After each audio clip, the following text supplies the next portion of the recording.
Hello, dear viewers, and welcome back to the channel. Today, we must delve into a truly seismic development concerning the British royal family, specifically the ongoing and increasingly dark saga surrounding Prince Andrew, the Duke of York. For years, a palpable shadow has lingered over the prince, cast by his deeply troubling association with the late convicted sex offender and notorious financier Jeffrey Epstein. Now that shadow appears to have materialized into his absolute worst nightmare, manifesting as a formal, unprecedented summons from the very heart of the American political establishment. We are talking about a direct demand, not a mere suggestion, but an official, written request from members of the United States Congress. These lawmakers are insisting that Andrew Mountbatten Windsor submit to a comprehensive interview concerning what they formally describe as his long-standing friendship with the deceased trafficker Jeffrey Epstein. This is an extraordinary escalation of a scandal that has already seen the prince stripped of his military affiliations and his official royal titles. Before we fully immerse ourselves in the chilling details of this congressional mandate, please take a moment to show your support. Do remember to like this video, subscribe to our channel for more detailed royal updates, and hit that notification bell so you never miss a deep dive into these critical stories. Your engagement helps us bring these important narratives to light. The request, which has now been made public via sources including Hello Magazine, underscores the gravity of the legal and political peril the Duke of York currently faces. The demand originated from a formidable group of American legislators, a cohort of 16 influential members, including California Congressman Robert Garcia, who holds a powerful position as a top Democrat on the Committee on Oversight and Government Reform. This is not a fringe inquiry. This is a highly serious investigation conducted by a key governmental oversight body. The letter, which carries the weight of serious legislative intent, was formally addressed to Prince Andrew at his former, highly symbolic residence. Royal Lodge, situated within the sprawling grounds of Windsor Great Park. The timing of this delivery is laced with profound irony and unfortunate symbolism for the Duke. It arrived mere days after he had been officially ordered by the royal family and the crown to vacate that very property, cementing his formal, physical, and symbolic separation from the core of the monarchy. The delivery location itself emphasizes the inescapable nature of this American inquiry, reaching him even as his personal world crumbles around him. The Committee on Oversight and Government Reform has been unambiguous about its purpose. They are actively and rigorously investigating the full scope of Jeffrey Epstein's sex trafficking operations. In their direct communication to Prince Andrew, the lawmakers did not mince words. They explicitly stated that the committee is dedicated to the challenging task of seeking to uncover the identities of Mr. Epstein's co-conspirators and enablers, and to understand the full extent of his criminal operations. This statement places the Duke of York squarely in the orbit of those individuals the U.S. government believes may have facilitated, aided, or at least possessed crucial knowledge regarding Epstein's horrific enterprise. It moves beyond mere social acquaintance and suggests a necessity for accountability and transparency. The rationale behind Congress's direct intervention is clearly articulated in their document. Lawmakers cited numerous well-documented allegations that have long plagued Prince Andrew. More fundamentally, they noted that his undeniable and long-standing friendship with Mr. Epstein strongly suggests that he may possess knowledge of his activities relevant to our investigation. This is the crux of the demand. They believe Andrew is a potential source of vital information necessary to achieve justice for Epstein's numerous victims. Given the depth of their inquiry and the seriousness of the allegations they are pursuing, the committee has urged the Duke to cooperate fully. Their specific request is for him to provide evidence by sitting for a transcribed interview. This is a critical distinction from a casual conversation. A transcribed interview means every word is recorded, documented, and potentially usable in future legal proceedings. It forces the speaker into a position of absolute accuracy and responsibility for their statements.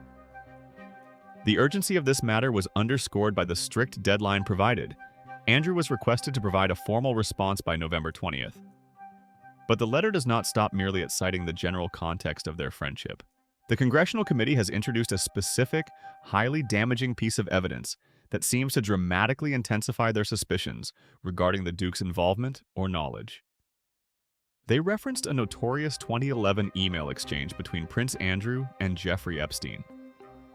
In this correspondence, Andrew reportedly communicated a phrase that now hangs over him like a dark shroud. "We are in this together." The committee explicitly stated that this phrase, "we are in this together," serves to further confirm our suspicion that you may have valuable information about the crimes committed by Mr. Epstein and his co-conspirators. This email, which dates back to a period well after Epstein had faced initial legal scrutiny, suggests a level of solidarity or shared fate that the U.S. lawmakers find deeply problematic and highly relevant to their ongoing probe into the network of enablers. For many observers, this 2011 communication is perhaps the most damning piece of circumstantial evidence linking the Duke of York not just socially, but potentially complicitly, to the late financier's orbit of influence and activity. It transforms the narrative from one of poor judgment to one of potentially shared secrets. Furthermore, the congressional letter deliberately brought into sharp focus the allegations made by Virginia Giuffre. It mentioned her claims that Prince Andrew abused her when she was just 17 years old.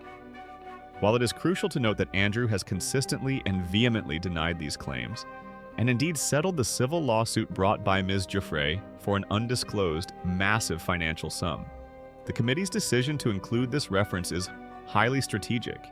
It serves to underscore the pattern of behavior and the proximity to Epstein's victims that validates the committee's need for his testimony. Although the civil case is concluded, the factual allegations remain part of the public record and fuel the political necessity of the current congressional inquiry. The concluding paragraph of the letter reinforces the moral imperative driving this formal request. It states with stark clarity, "In the interest of justice for the victims of Jeffrey Epstein, we request that you cooperate with the committee's investigation by sitting for a transcribed interview." This demand places Prince Andrew in an incredibly precarious and unprecedented position. As a foreign national and formerly a high-ranking member of the British royal family, he is technically not subject to the mandatory subpoena power of the U.S. Congress. However, the political consequences of a refusal to cooperate would be catastrophic. A public rejection of an American legislative body seeking justice for victims of sex trafficking would further cement his image as a man hiding from accountability, damaging whatever minimal public reputation he still clings to, and creating an immense diplomatic headache for the British Crown. Consider the complexity of this situation. If Andrew complies and provides a transcribed interview, he risks inadvertently revealing information that could expose him to further legal or civil liability, or perhaps even self-incrimination, despite his consistent denials of wrongdoing. If he refuses, the political pressure from the United States, a key international ally, will be immense, and the public perception will undoubtedly be that he has something significant and nefarious to conceal. This entire affair highlights the fundamental difference between the British system, where Andrew has largely been insulated by the royal protocols and settlements, and the American legal and political systems, which are relentless in their pursuit of justice and information, irrespective of titles or lineage. The Committee on Oversight and Government Reform is demonstrating that the Atlantic Ocean provides no protective barrier against accountability when it comes to the grave matter of sex trafficking and the enabling of criminal operations. The fact that 16 members of Congress, a bipartisan group given the nature of the committee, felt compelled to issue this formal challenge speaks volumes about the perceived importance of Prince Andrew's testimony. They are not chasing rumors. They are acting on official mandate, driven by documented evidence, including the prince's own words in that 2011 email. The political reverberations within the United Kingdom are also immense. For King Charles III, who has worked tirelessly to streamline the monarchy and distance the institution from the scandal-ridden activities of his younger brother, this congressional action is a massive setback. It ensures that the Epstein crisis, which the family hoped to bury through Andrew's official retirement and removal from Royal Lodge, will continue to dominate international headlines. The deadline of November 20th is fast approaching. The world will be watching to see how Prince Andrew, and indeed the Buckingham Palace machinery that advises him, chooses to navigate this treacherous legal and political landscape. Will the Duke finally submit to an American authority? Or will he choose defiance, risking further isolation and condemnation on the world stage? The strategic decision he makes in the coming weeks will define the final chapter of his public life. In summary, Prince Andrew's ongoing attempt to retreat into quiet obscurity has been violently interrupted by a formal, public demand for a transcribed interview from 16 members of the U.S. Congress, including senior Democrat Robert Garcia. This inquiry, focusing on Jeffrey Epstein's sex trafficking operations, cites Andrew's long-standing friendship, and most damningly, his reported 2011 email stating, "We are in this together," as evidence that he possesses vital information. The request, delivered to his soon-to-be vacated Royal Lodge residence, forces the Duke to choose between cooperating with a sensitive U.S. investigation or facing unprecedented political backlash.